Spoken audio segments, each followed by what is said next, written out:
tindak lanjut ini ya, dari hasil ini yang sudah jalan siapa aja untuk tanya jawab seperti itu, mungkin biar mereka lebih semangat lagi dan nanti teman-teman yang lain pun nanti bisa untuk ikut.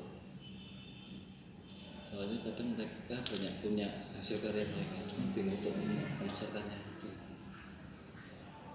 Nah, kadang ya itu kita sudah beberapa kali mengadakan pelatihan, setelah mengadakan pelatihan mereka tidak lanjut, tapi ya terkendala dengan cara memasarkannya itu. Ya itu sih nih. Nah, cara garis besar ya saya bilang,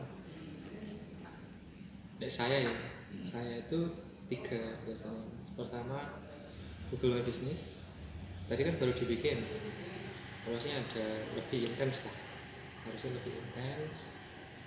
Terus habis itu kalau saya biasanya media sosial yang cepet sih, nanti habis itu baru website dan sebagainya, yang iklan saya apa kayak gitu.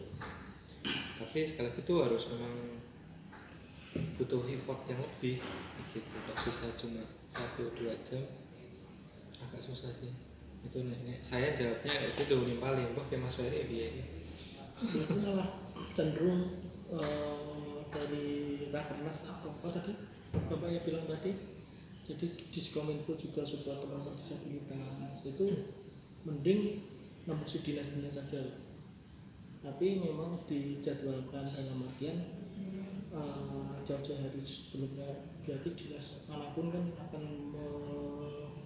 mensupport kegiatannya teman-teman dari disabilitas, dan itu bisa dijadikan suatu kurikulum dalam artian, dan nanti tindak lanjutnya kan jelas gitu. Dan seperti yang saya sampaikan tadi, kalau memang ada tindak lanjut itu minimal 1 bulan Mas ya, biar mereka praktek dulu dan kelihatan untuk bahan evaluasi maupun kita tuh kurangnya apa. Nah, jadi mereka ada praktek, terus tahu kelihatan yang ngerjain PR mana atau enggak, kan kelihatan semua. Nah itu gitu. Ini dilibatkan dari dinas. Tadi kan aku ini dari dinas sosial sudah memprakarsai gerakan untuk disabilitas tadi loh Pak. Bagus banget dulu. Coba nanti ke depannya kita nanti mungkin ada beberapa dari orang dinas kita pas acara itu kita undang juga. Dimasukkan dulu aja profil-profilnya, mana ini gini, ini ada tidak dulu. Nanti untuk intensnya sebenarnya banyak, kayak yang sebenarnya saya gregetan harus ketemu teman-teman dari dinas sosial, soalnya dinas sosial pun harus mereka punya QB. Nah biasanya pelatihan memasak kayak Pelatihan biasanya di sini menjahit, menjahit, memasak, mending biasa. Rata-rata kayak gitu. Yang jadi kendala kan sekarang memasarkannya. Jadi kan harapan saya kemarin sempat ngobrol dengan beberapa dinas sosial itu, untuk kedepannya kalau bisa itu diberikan pelatihan itu tapi yang berkelanjutan, tidak hanya kalau setelah pelatihan sudah cukup. Kalau bisa setelah misal ada pelatihan jahit apa, nanti setelah itu pun harapan kami ya dari pelatihan itu bisa ditindak lanjut biar mereka juga nggak bingung gitu. Jadi pelatihan itu bermanfaat buat kita semua. Nah ini kan dari sisi digital marketingnya Pak. Iya. Kalau dari sisi digital marketingnya ini kita siap support di Mas Andi ya. siap. Tapi nah ini dari pemasarannya. Tapi tadi kalau ngobrolin menjahit itu kan sudah konteks yang lain. Beda. Iya. Nah, jadi materinya pun beda. Jadi kalau mau seperti itu memang teman-teman mungkin akan dibikinkan kurikulum dalam satu, katakan 3 hari. Hari ini fokus penjahit, besok ke pengembangan diri. Nah, terus yang hari ketiga baru pemasarannya. Itu biasanya kalau kedinasan rata-rata kayak gitu kan. Tapi untuk UMKM, nah kalau dari kami kan lebih ke cenderung ke support untuk digital marketingnya ini. Nah kalau dari digital marketingnya mau berkelanjutan untuk digital marketing, kami siap ya kalau dari dinas sosial apa sudah mewanti-wanti kayak gitu. Nah tapi kalau mau dibikin apa perception dan apa namanya bisa melibatkan dinas-dinas yang lain dalam kaitannya untuk apa namanya pembiayaan itu boleh Pak, maksudnya diikutkan gitu.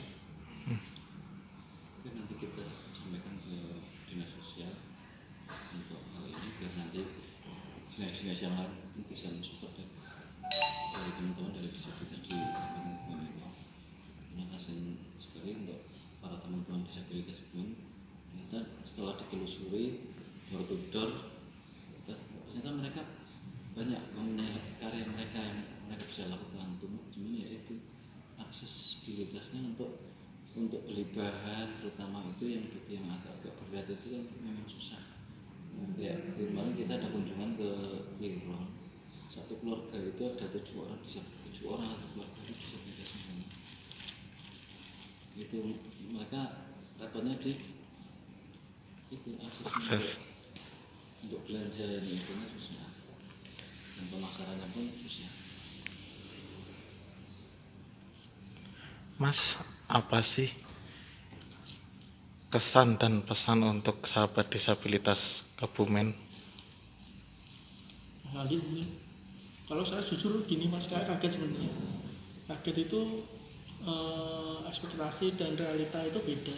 Jadi Pak Teguh dulu Mas, kalau teman-teman disabilitas Kebumen itu belum siap untuk ini, ternyata setelah tadi Mas Andi menyampaikan materi terus apa ternyata antusiasmenya itu wah ini pengen praktek, makanya kok ada apa tadi Mas Rosi tadi bilang Mas masih ada tambahan waktu, makanya sama Mas Adi ayo Mas sesi praktek sekalian ya gitu. Ternyata memang di luar ekspektasi tadi Mas ya, memang luar biasa teman-teman dari dinas dari apa teman-teman disabilitas Kebumen luar biasa. Dan harapannya nanti teman-teman bisa sebenarnya kalau dari kami Mas, kami tidak posisinya butuh bantuan sih, dalam artian kalau yang ngisi dengan teman-teman PKH kemarin yang kita edukasikan dari teman-teman pendampingnya dulu, baru nanti mengarah ke KPM.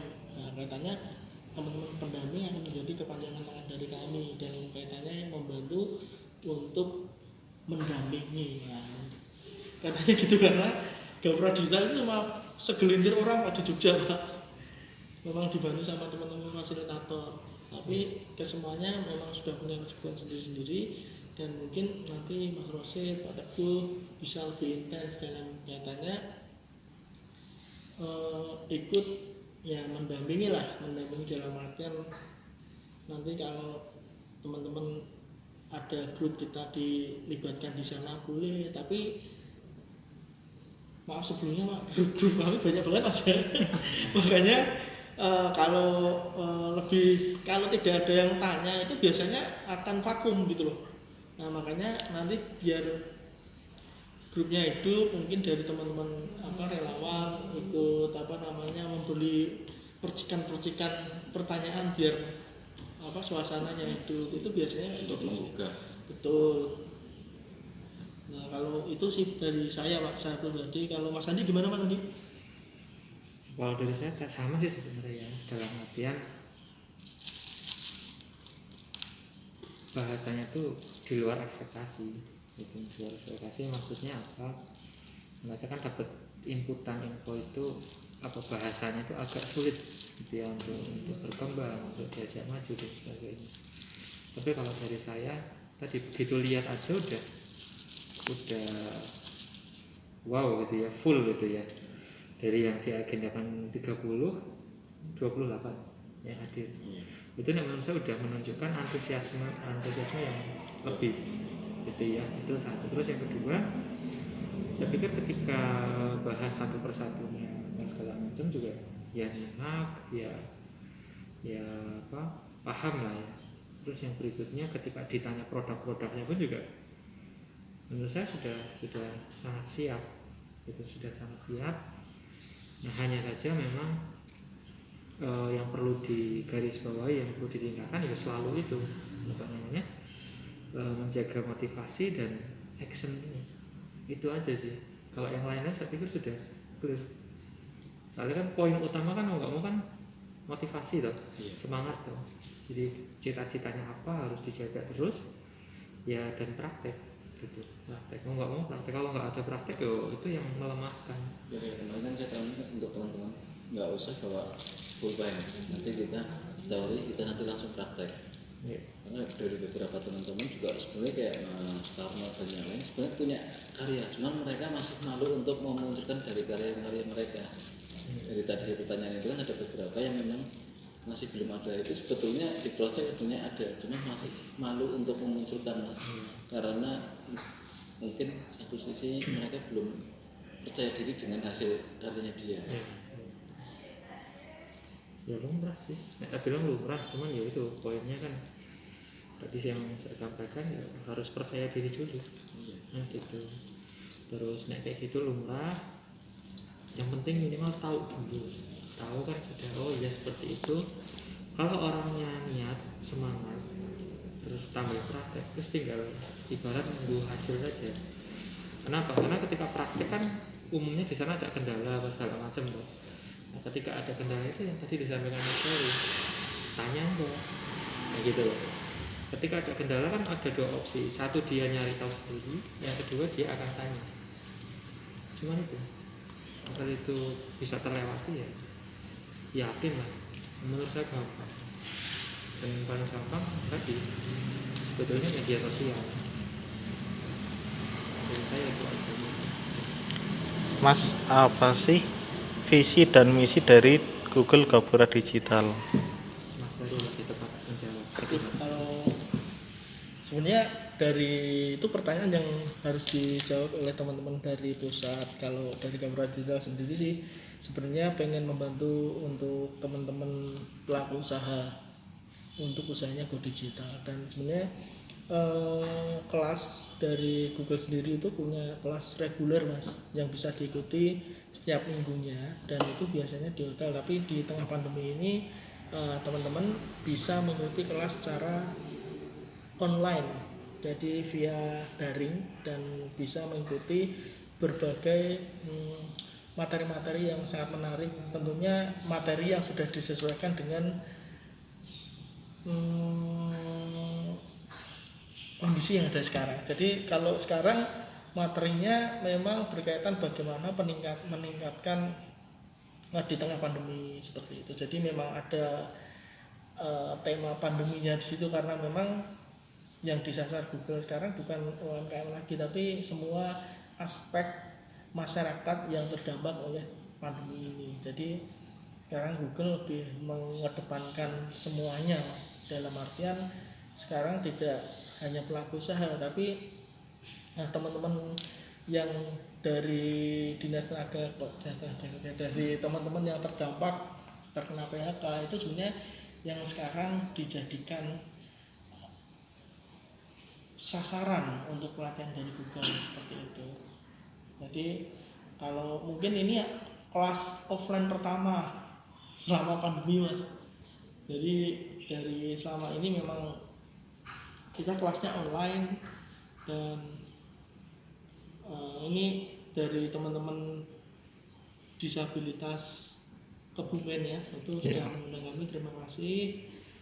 Dan ini kali pertama kami mendatangi teman-teman komunitas yang ada di daerah, dan ini juga baru pertama kali juga Google Gapura Digital selama pandemi itu mengadakan kelas offline kayak gitu. Selebihnya kita memang semuanya kelasnya online. Terima kasih, Mas. Terima kasih juga bantuannya untuk ya disabilitas Kebumen.